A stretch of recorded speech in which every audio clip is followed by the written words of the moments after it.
Oi, pessoal, sejam bem-vindos. Eu sou a Ali e hoje eu gostaria de compartilhar erros comuns que os brasileiros cometem em inglês. Depois de 10 anos conversando com brasileiros, tem muitos erros repetidos que tenho percebido que os brasileiros cometem. English time!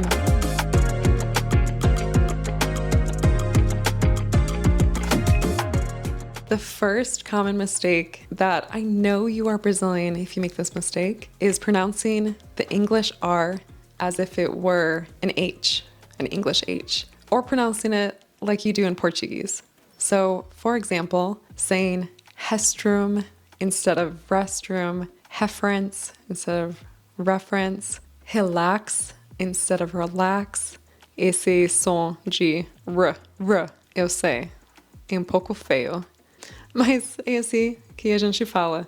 Restroom, reference. Next one.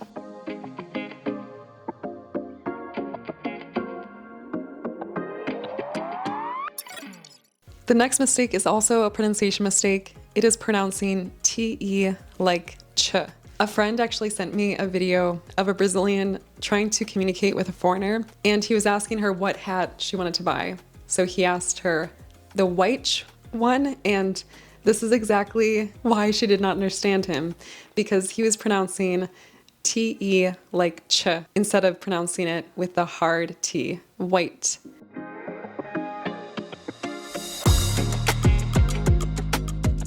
Okay, the next mistake, number 3, maybe, pronouncing the D like j, like the words in Portuguese, faculdade, metade, dia, and so on. In English, we rarely pronounce the D like j, but hold on.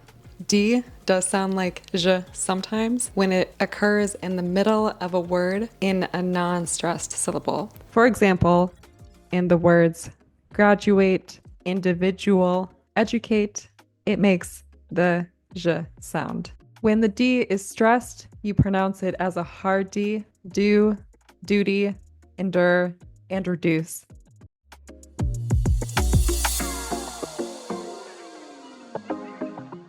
Facebooky, WhatsAppy, Facey, hotdoggy. This is not how we pronounce these words in English. The mistake here is adding an extra syllable or an extra sound to the end of these words. We pronounce it more abruptly. Facebook, hot dog, face, WhatsApp.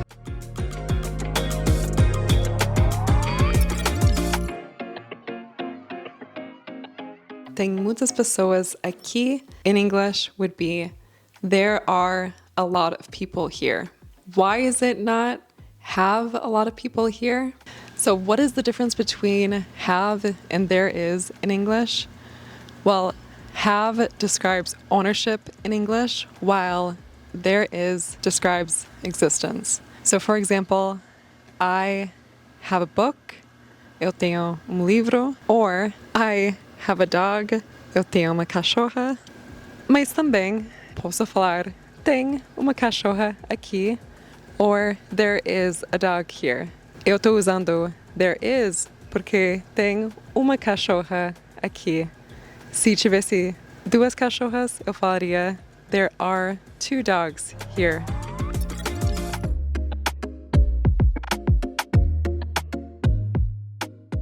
The next common mistake is confusing to and very. For example, in Portuguese, people say, isso é bom demais.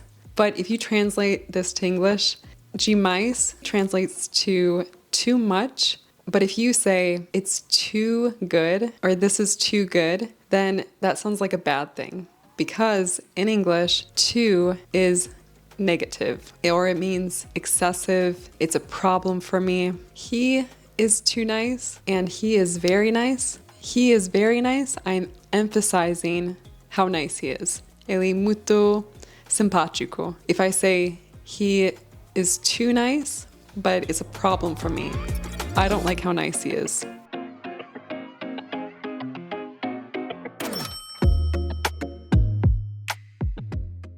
Okay, the next mistake I must tell you about is always translating ficar to stay. Ela ficou triste is not she stayed sad. To say ela ficou triste seria she got sad or she became sad, porque ela tá mudando de humor para outro. Ou seja, ela estava feliz e agora ela ficou triste. She was happy and now she became sad. Also, when you're talking about where something is in Portuguese, for example, a escola fica ali. This translates to the school is over there. Então, o verbo ficar vai traduzir como to be em inglês. Ou seja, seria the school is over there, em vez de the school stays over there. And lastly, when you are using any expression in Portuguese with the verb ficar, for example, ficar de olho, eu vou ficar de olho dele, seria I'm going to keep an eye on him. And so you cannot translate ficar quando você está usando expressões, tá? Expressions.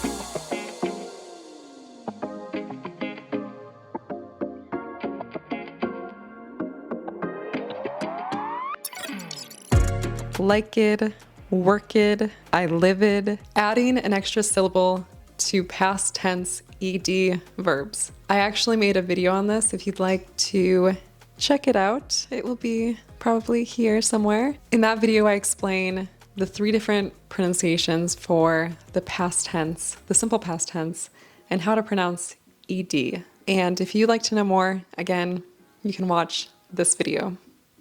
É isso. Muito obrigada por assistir até o final.